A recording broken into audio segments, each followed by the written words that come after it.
Bonjour, dans cette vidéo, nous allons voir comment programmer une fonction dans Scratch. On va calculer les images de certains nombres par une fonction. On retrouve les informations dans le site sur la partie TIS, Scratch, et c'est dans la partie 3e. On va commencer par cette fiche-là. J'ai déjà téléchargé ce fichier en cliquant dessus sur mon ordinateur, et dans Scratch, j'ai fait fichier ouvrir. Le fichier s'appelle fonction début. J'ouvre la page d'instruction. Donc il va falloir que je crée cette fonction f qui à tout nombre x associe le triple du carré de x, soustrait le produit de 5 par x et ajoute 12. Pour créer une fonction, je crée un bloc. Je l'appelle f. Et dans ce bloc, je vais calculer l'image de x par la fonction f. Donc il faut que j'ajoute une option. Je vais entrer un nombre que je vais appeler x. Maintenant, je vais pouvoir calculer l'image de x par f dans cette partie-là. Pour prendre la variable x, il suffit de cliquer dessus. Alors, je vais rentrer ma formule. Donc, c'est le triple du carré de x. Le carré de x, c'est x multiplié par lui-même. Le triple, il me revaut une brique multipliée. Je multiplie 3 par le carré de x. Je soustrais le produit de 5 par x à ce nombre. Donc, le triple du carré de x moins, il me refaut une brique à l'intérieur ici pour faire le produit de 5 par x. Et à tout ça, j'ajoute 12. Voilà, ça me calcule. C'est une formule qui va calculer l'image de x par f. Il faut que je le rentre dans une variable pour le visualiser. Donc je vais créer une variable que je vais appeler image de x par f. Et je vais mettre dans ce bloc-là, je vais mettre l'image de x à la valeur de cette variable, de ce calcul que je vais faire. Maintenant, il faut que je crée un programme principal. Dans mon programme principal, c'est l'utilisateur qui va décider du nombre dont on veut calculer l'image par la fonction. Je choisis un nombre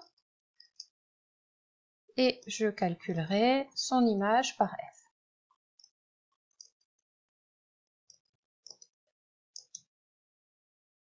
Donc, si je lance le programme, il me demande un nombre. Par exemple, je veux calculer l'image de 2. Il n'y a rien qui se passe, mais 2 est enregistré dans la variable réponse.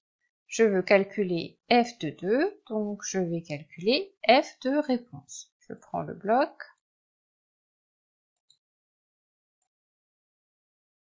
Maintenant, je voudrais bien que ça s'affiche le résultat. Il est où le résultat? Il est dans l'image de x par f. Donc, on va voir si ça marche déjà. Je lance. Est-ce que tu peux calculer? On va calculer l'image de 0, parce que c'est facile. 3 fois 0 moins 5 fois 0 plus 12, ça fait 12. Donc, on va calculer l'image de 0. Je vois bien que dans l'image de x par f, j'ai 12. Maintenant, je voudrais qu'il affiche f de 0, l'image de 0 par f, est égale à 12. Ça, c'est un peu plus compliqué de le faire afficher, parce qu'on sait que dans le bloc dire, il n'y a qu'une seule case. Donc, il va falloir rajouter des cases. En faisant attention à ce qui est variable et ce qu'on va écrire qui ne va pas bouger. Donc, je prends un bloc regroupe. Je vais en prendre déjà 3 parce qu'il va y avoir beaucoup de choses à écrire. Bon, ou j'en prends 2 et on verra après. Je veux commencer par dire l'image de, le x, c'est la valeur de réponse. L'image de, ou alors je vais écrire f de 2. Donc j'écris f de ce x. Au lieu d'écrire l'image, j'écris f, parenthèse, je glisse la réponse, je ferme ma parenthèse, je m'égale, et là je vois qu'il me manque un bloc parce qu'il faut que je mette la réponse. Donc je rajoute un bloc. Une brique, regroupe f2, que je ferme ma parenthèse et que je mette égal un espace, et l'image de réponse par f, ça va être égal à l'image de x par f, puisque c'est ce qu'on a calculé ici, et x à la valeur de réponse. Ça, j'enlève. On revient, on lance le programme. Peut-être que je vais le faire afficher un petit peu plus que 2 secondes. On va le faire afficher 5 secondes. On lance le programme. Choisis un nombre, je calculerai son image. Ben, on va dire le nombre 0, je voudrais qu'il m'affiche f de 0 égale 12. Ça marche. On calcule l'image d'un autre nombre.